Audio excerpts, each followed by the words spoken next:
Hello everyone. Today is a special recipe. During the weekdays, we tend to eat light. So I like to cook some oil-free veggies. So today's recipe is oil-free veggie thali. Enjoy. To start off, we're going to first focus on the band gobi or the cabbage sabzi. So I've shredded up the cabbage, or rather cut it by hand as thinly as possible. In hindsight, I could have probably cut it thinner, but it is at this consistency now. So I'm going to soak it with some salt and white vinegar and cold water. And The reason why I do this is because it's easier to digest. It also, this cabbage has been sitting in my fridge for over a week, so I felt it'll freshen it up too. So I'm going to soak that on the side and move on to make my dal. Now the thali is oil free, but there is ghee in the dal because you can't make dal without ghee.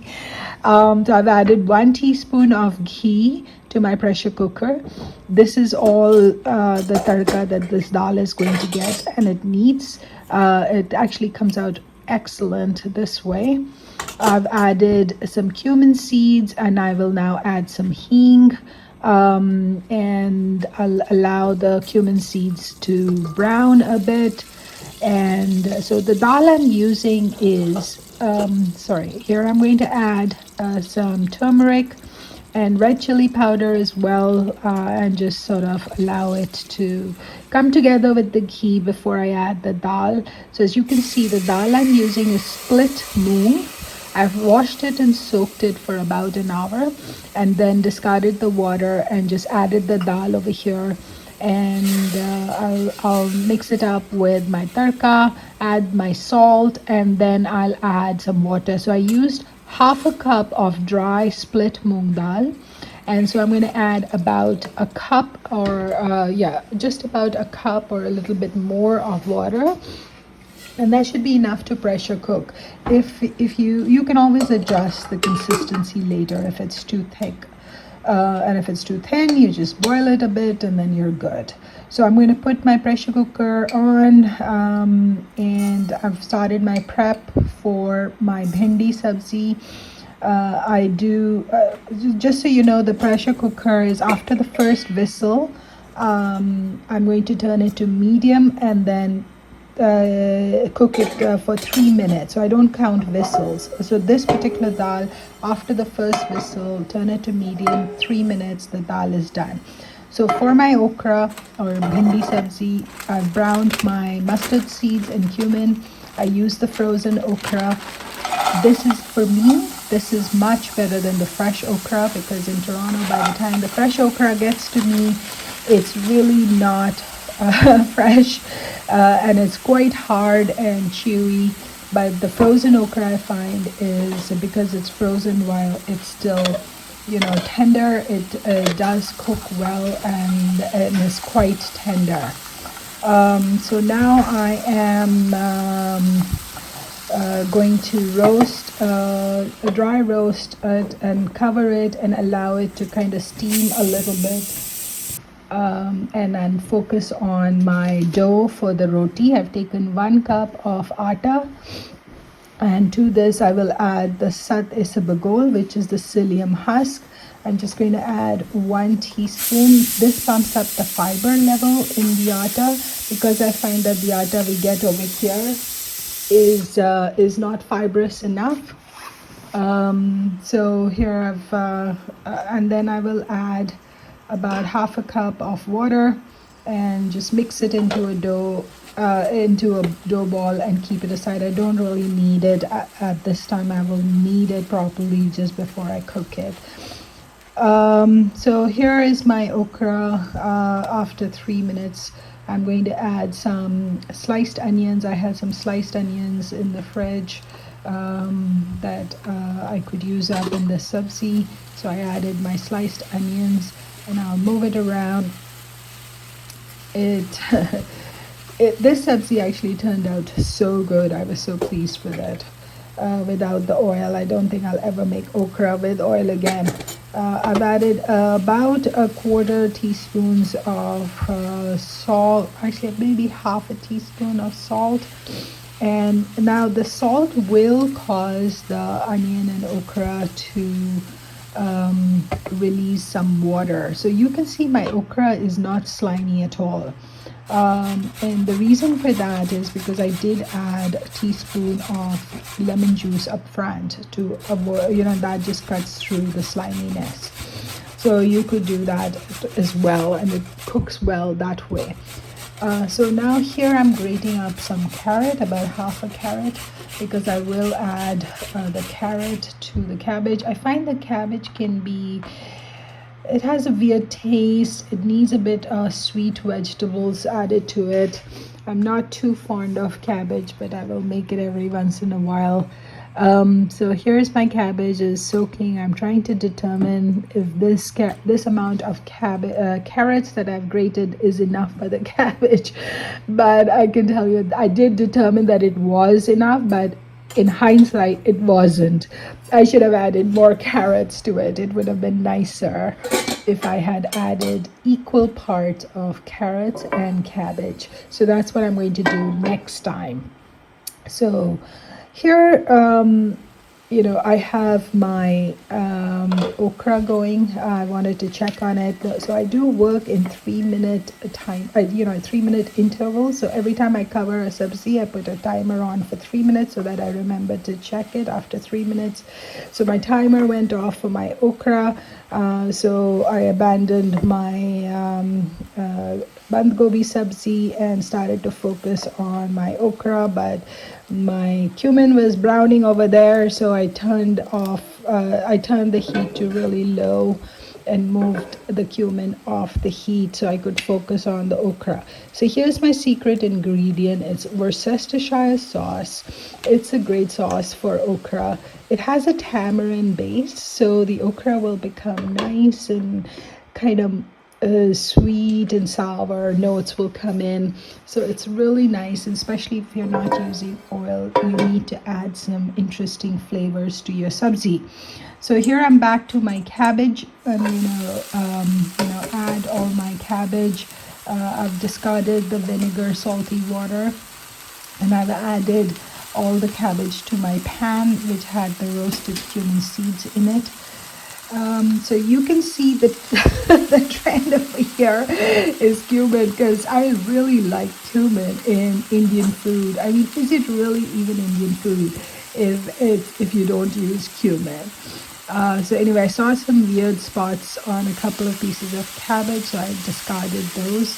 And so now I will shake it up and integrate it with the cumin seeds.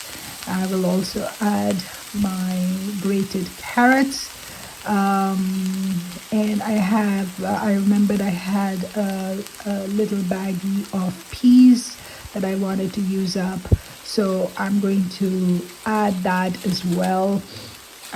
Whatever was left over in my bag, I'm going to put all of it. I'm so happy every time I finish a bag. I don't know why. It gives me a weird satisfaction to get rid of a little baggie from the freezer. Oh, the little joys. Anyway, so here it looks so pretty. The cabbage, the peas, and the carrots. And so I'm going to cover it and let it steam on low heat and check on it in 3 minutes. It's 3 minutes now. And I'm going to move it around and see, check it for doneness, check the water level, because obviously I'm cooking without oil, so I want to make sure the sabzi is not sticking to the pan, and it will stick. If there isn't enough moisture, it will stick. Even on a non-stick pan, it will stick. So you want to, watch it, just do what I do, the 3-minute interval, and, you'll make sure your sabzi never sticks. So here you can see me putting my 3-minute timer on again. And for some reason, my phone at this time decided to stop allowing me to record. I had run out of storage or something, so I had to switch out the phones, and that took me a few minutes. So I couldn't record some of the in-between steps where I added the haldi powder and the red chili powder. So here you see me adding the garam masala, and this old camera or old phone that I'm using just did not have a good enough camera, and I was trying to adjust the lighting, but I couldn't, so you can't see the sabzi well over here, and that's really too bad because it was still looking really good, but it's almost done. Here I'm adding the garam masala, and I also added some green coriander leaves chopped up, and it seemed to be done, so I covered it and left it alone and decided to check on my dal. Here I'm checking the dal, it looks well cooked. I added a little bit of water to adjust the consistency to what we like, and I tasted it for salt and adjusted the salt as well. Added my chopped up coriander leaves, and I've given it a shake. So the food is pretty much ready. I'm making the raita here. I've grated some cucumber, some finely chopped coriander leaves. I've added salt and ground cumin, and now I will add yogurt. You can also make it with sour cream. This raita is good with either the plain yogurt or the sour cream. And so this is my raita for two.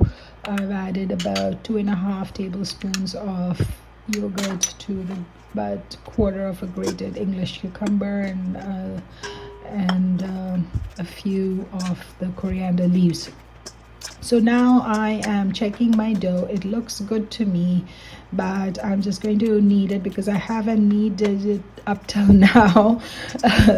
It sort of came together by itself just by resting. So, but and you really, I mean, check it for doneness.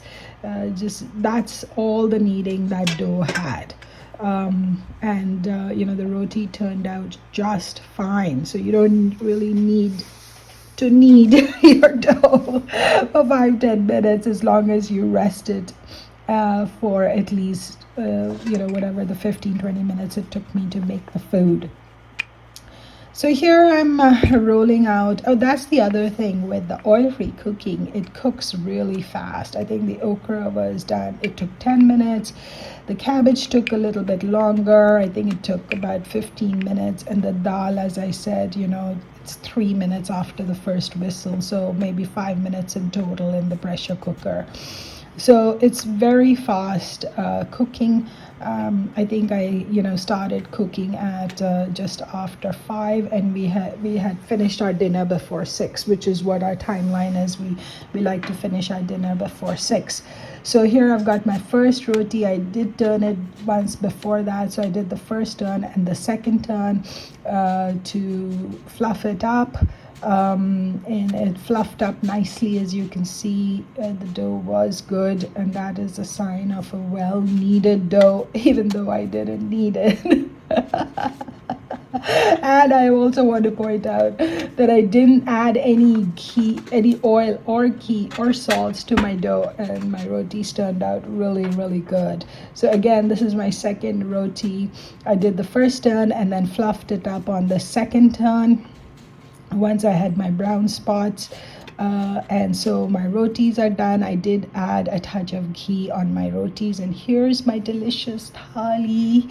It was so good. You see the dal and the raita on the side, which are my proteins, and all my veggies on my plate. I made a little salad, my bhindi sabzi, my band gobi sabzi with the carrots and peas, and my one roti.